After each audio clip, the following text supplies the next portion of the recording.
ma'am. Hello. Welcome to Vivekanand Literature Festival. Thank you so much for having me. Yes. So the first question for you is like, as a famous personality, how do you balance between career and personal life? Actually, this is very tricky question, and you and I think this is a very important question as well, because women today's world, everyone is going to work, I think, and we should work, whether it is from home, whether it is from outside. So we have to work, and we have to make sure that we understand who we are. That is the most important thing. So personal life and the work life, again, the first thing, the base is you have to understand what is your priority in life, starting from there. So like I have a daughter, she's 14-year-old. So now when she needed me the most, I had to spend time with her. Now she doesn't need me that much as much she needed when a few years ago. Now it is the time when I'm like taking a lot of initiative which I could not take that time. So it's not that I'm sacrificing, it is maybe both sides. She's sacrificing, I'm sacrificing also, but we prioritize our things. That we know that time it was for her, completely focused. Now it is the time which I have to build, or I have to fulfill my dream, which she knows, I know, and we both are kind of having the cooperation. So I think the understanding that who you are, what you want, and the priority of life, these three things are most important. Then I think balancing life will become easier. So ma'am, as per your profile, I've seen that you are a motivational speaker and I'm a transformational coach actually. Yes, I'm motivational speaker too, but mostly transformational coach. okay, and a spiritual healer. Yeah. That is definitely. So like what suggestion would you give to like the people from this generation? So most of the people are going to the depression or anxiety and more of that. So what your advice would be for them? Actually, again, everything goes back to understanding yourself, self-realization. Actually, why, for my case, I'm not, I cannot talk about others because everybody has their own unique journey. Okay, neither I should talk about them nor I should judge them. So I can talk about myself. Like I started my journey from a very tiny village of West Bengal. So and in my village there was no electricity, no school, no road.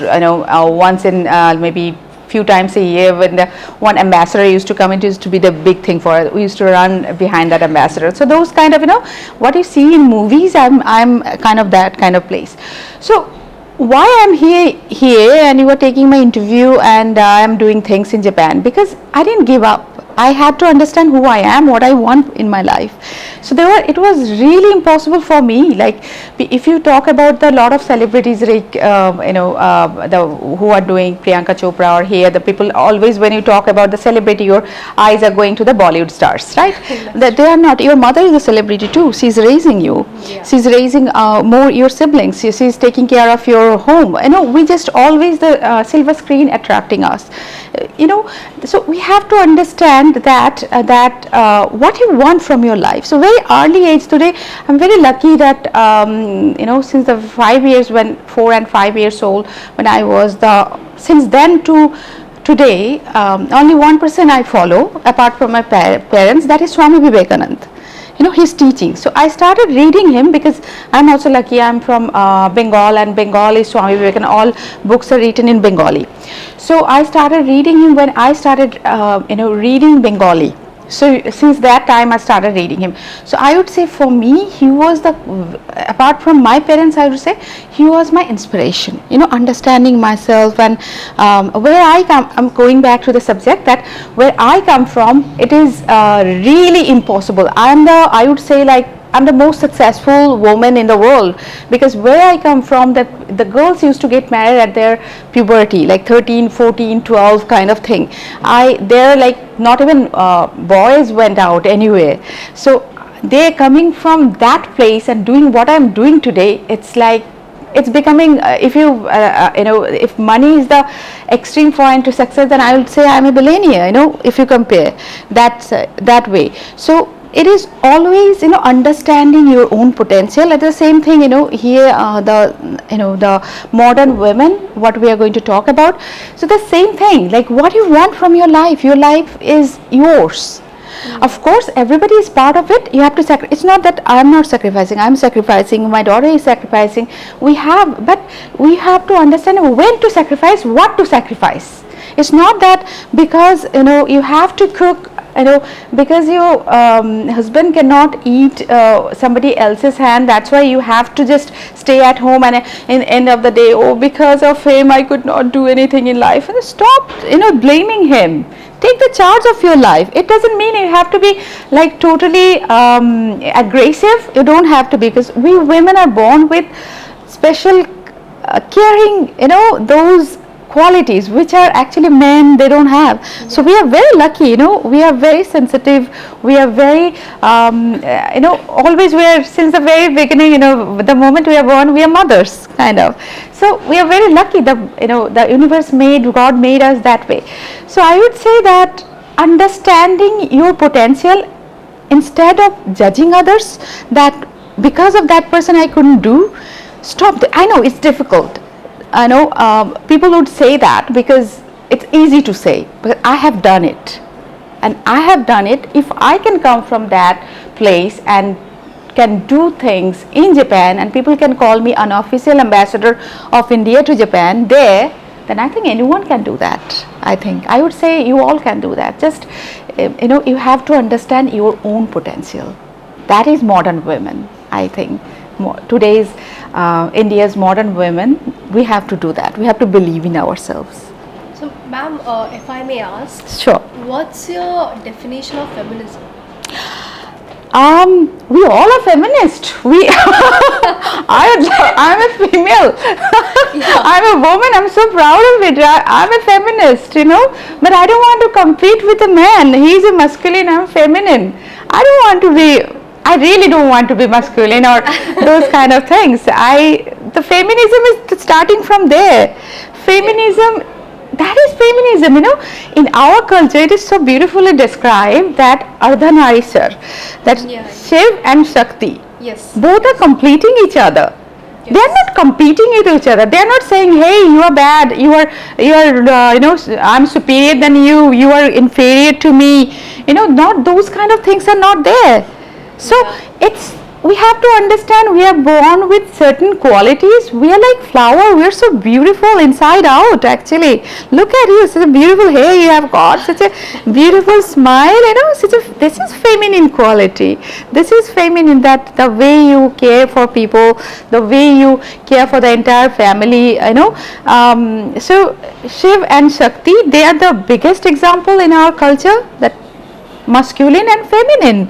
So I am a feminist. I think we all are feminists here. It doesn't mean that I have to go with that flag that, hey, I'm a feminist, I want to wear bikini. If you want to go to Goa, and if you want to wear bikini, go and wear. You don't have to wear here. Every place has its own decorum, right? So today I'm so happy to wear sari, and mostly I wear sari because I like that way.